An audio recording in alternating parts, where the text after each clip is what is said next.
Bigarren ikasturtean eta hirugarrenean egon nintzen praktiketan Agirre Endakari zenterren, eta gero urte honetan ere egon naiz horre bulegoan pizkat lan egiten alde batetik eta beste batetik GBLA garatzen.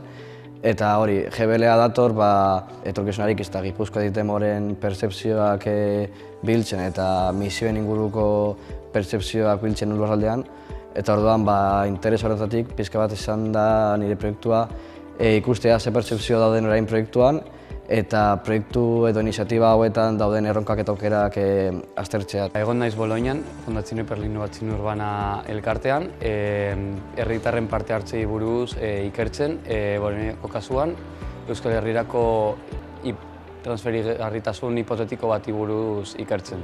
Hurbilpen nagusia litzateke hurbiltasuneko politiken beharra, garrantzia eta zelako hezkuntza demokratikoa eskaini diezaiokeen administrazio publiko batek herritargoari. Pasaren urtean nik IED Kunstalen egin dituen praktikak.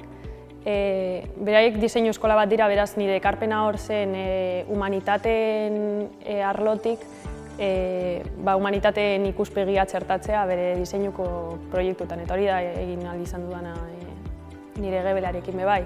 Hau da, beraiek bere ikasleek plazaren erronkari eutsi diote diseinuaren ikuspegitik eta nik gehitu diot gizarte berrikuntzaren ikuspegia. Gaurko egunak izan ditu bi atal ezberdin, lehenik eta behin izan dugu bi adituren hitzaldia, eta ostean ikasle bakoitzak izan dugu aukera gure GBLA hurbiltzen duen poster bat aurkezteko eta modu informal batean azaltzeko zelako ikerketa prozesua jarraitu dugun.